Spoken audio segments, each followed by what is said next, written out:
A lot of people don't realize the risks of sports and opiates. I would say our athletes who come in are introduced to opiates because of a high school injury. When he was really young, we knew automatically he was going to gravitate toward athletics.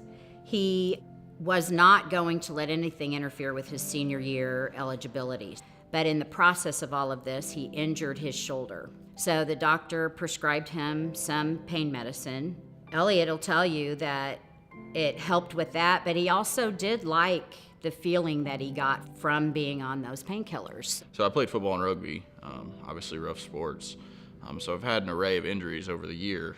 Along with that came lots of prescriptions. But, there is extreme euphoria. You sleep great, you feel great, you're warm. It's a really comfortable feeling. Over time, that fades away, and you start using just to feel normal and not be sick. You can't sleep, you can't eat, you sweat, you're crawling in your skin.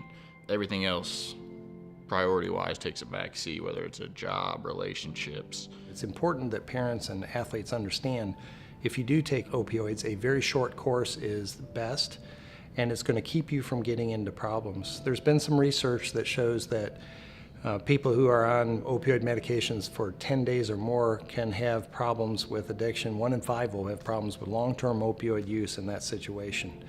And right before one of my baseball games, I swung a bat and my shoulder actually popped out of socket. Eventually, the doctor told me, if you don't get surgery, you are going to have to, it'll clearly just keep coming out of socket. When it happened to me, I just felt that I was so stressed, I was frustrated because I couldn't finish out the season. It was very, very frustrating because I just wanted to play. I kind of wanted to rush it, but you just have to take your time and relax and know that's going to be a long process to get back into. People want to be back on the field of play or back to their usual life yesterday.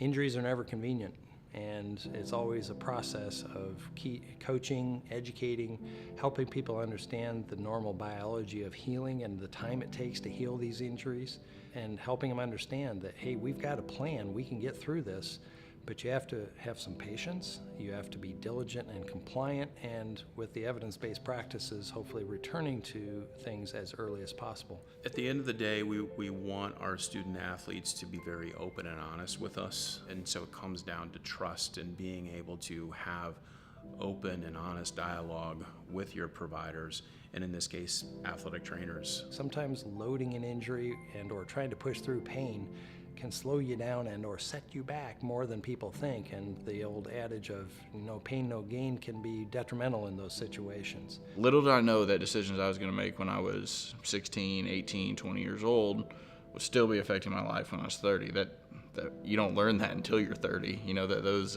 choices have real consequences that are long-lasting. Often what initially started as maybe a physical injury, it can turn into programming the brain to say, this is how I cope with emotional pain as well.